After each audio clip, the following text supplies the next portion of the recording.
Bismillahirrahmanirrahim. Assalamualaikum warahmatullahi wabarakatuh. Alhamdulillah, syukurillah, salatu wassalamu ala rasulillah. La haula wala quwata illa billah. Ini makalah yang dipresentasikan oleh Muhammad Raihan Al-Biruni. Judulnya Model Penyelesaian Konflik dalam Keluarga. Keluarga itu adalah terdiri dari suami, istri, dan anak. Itu namanya keluarga kecil. Kalau keluarga besar bisa mertua, orang tua, dan mertua. Kita di sini fokuskan saja di pembahasan tentang keluarga kecil, suami, istri, dan anak. Biasanya yang berkonflik itu adalah suami dan istri. Pemahaman tadi di masalah adalah apa itu konflik, bagaimana penyebab konflik dalam keluarga, kemudian bagaimana upaya untuk menangani konflik. Jadi pengertian konflik konflik merupakan ekspresi pertikaian Kemudian penyebab konflik bisa komunikasi yang kurang baik, kemudian konflik orang tua dan anak, masalah ekonomi, cemburu, merasa superior, perselingkuhan, kekerasan rumah tangga, campur tangan orang tua, dan poligami. Ini penyebab-penyebab konflik yang mungkin ada lagi masalah-masalah yang sepele kan terjadi gitu. Terus menangani konflik yang mendengarkan pendapat anggota keluarga, tidak menyebut kesalahan, dan menghakimi, menjadi titik temu, mendamaikan, melaksanakan solusi, sepakat, dan tidak menggabah dalam menyelesaikan masalah. Sudah dijelaskan Kemudian itu sampai di sana Terus misalnya ini tidak bisa terjadi, tidak bisa lagi konflik itu diselesaikan. Terus bagaimana caranya? Caranya adalah dengan misalnya harus terjadi perceraian. Saya mau nambahkan tentang perceraian di sini. Perceraian misalnya sebelum bercerai itu kan ada namanya talak 1 dan talak 2 serta talak 3. Talak 1 itu jenisnya adalah kalau seorang suami memberikan talak kepada istrinya, saya talak kamu, nah berarti sudah jatuh talak 1 gitu. Atau bisa dengan cara sindiran gitu. Cara sindiran, pulang kamu ke rumah orang tuamu. Itu ditanya niatnya, ini maksud pulang ke rumah orang tuanya apa? Diceraikan atau sekedar pulang menengok orang tua saja? Kalau dia katakan niat saya menceraikan engkau, berarti jatuh talak 1. Talak 1 itu bagi perempuan ada namanya masa iddah, masa menunggu. Masa menunggu apakah suaminya akan kembali lagi atau tidak.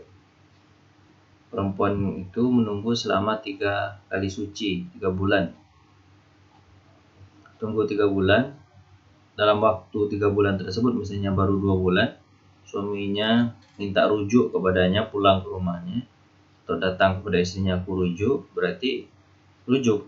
Jadi masalah langsung biasa lagi, seperti keluarga biasa lagi. Tapi talak 1 sudah jatuh gitu, rujuk. Tapi jika seandainya dia rujuk sudah lewat dari waktu yang 3 bulan, sudah 4 bulan baru dia rujuk, maka dalam hukum fikih seorang suami harus mendatangkan saksi 2 orang bahwa dia rujuk kepada istrinya. Kalau seandainya lewat dari 3 bulan. Kemudian sudah lewat beberapa tahun berikutnya terjadi lagi masalah, kemudian talak lagi, saya talak kamu. Berarti sudah pertama yang dulu tahun dulu sudah 1 kali, berarti tahun sekarang jadi 2 gitu. Jadi 2.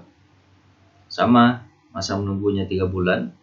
Jika seandainya lewat daripada 3 bulan dia tidak datang juga, maka setelah itu wajib bagi seorang suami untuk mendatangkan wali laki-laki, wali suami, dan wali perempuan.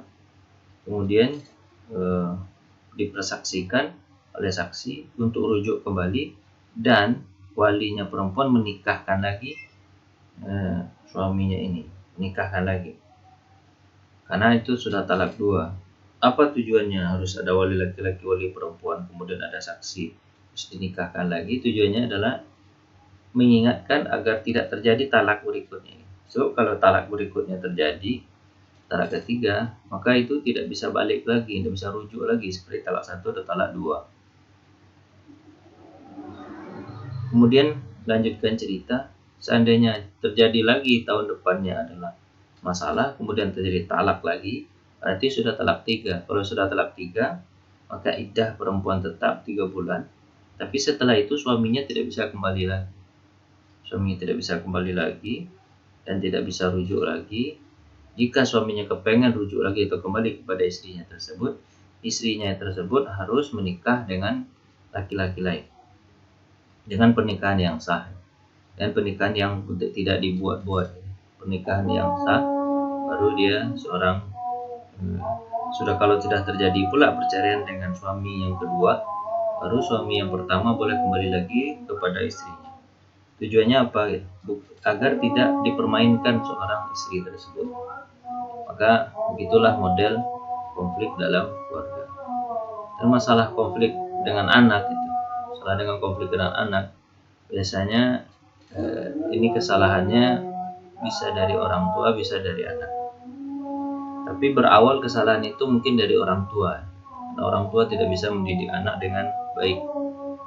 Tidak mendidik anak dengan baik. Jika anak dididik dengan baik, misalnya nih botol-botol sayang, kasih sayangnya, orang psikolog mengatakan botol-botol cintanya sudah diisi dari semenjak dia lahir sampai usia 6 tahun misalnya, selalu diperhatikan, selalu disayang, tidak dibentak, tidak dikasari segala macam, maka anak itu akan hatinya akan terpaut kepada orang tua, sayang kepada orang tua, tidak mungkin dia melawan orang tua.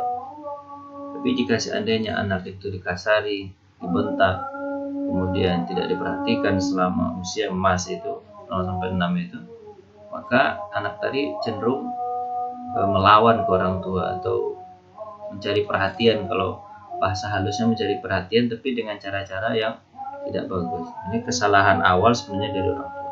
Maka kesalahan konflik dengan anak biasanya juga orang tua salah mencarikan lingkungan. Pertama dari diri orang tua sendiri, orang tuanya kurang baik gitu. Pertama. Yang kedua, dia salah mencari lingkungan untuk anaknya atau teman-teman untuk anaknya. Kemudian salah mencari sekolah gitu kan. Karena mencari sekolah, maka itulah penyebab anak berkonflik dengan orang tua. Tapi di sisi ini kita lihat, memang orang tua salah gitu. Tapi dari sisi anak tidak boleh pula melawan ke orang tua. Kenapa? Karena sesalah-salah orang tua dia pernah berbuat baik pada anak. Apa buat baiknya? Paling kurang dilahirkannya, disusuinya, dan dirawatnya, dikasih makan segala macam. Jadi anak di sini diminta untuk mengalah kalau terjadi konflik. Anak walaupun bagaimanapun orang tua dalam Al-Quran dijelaskan, bagaimanapun orang tua, selagi orang tua tidak menyuruh kepada maksiat, anak harus berbuat baik kepada orang tua kalau terjadi konflik. Itulah mungkin yang bisa saya sampaikan. Mohon maaf atas segala kekurangan. Saya tutup dengan baca hamdalah. Alhamdulillahirabbil alamin. Assalamualaikum warahmatullahi wabarakatuh.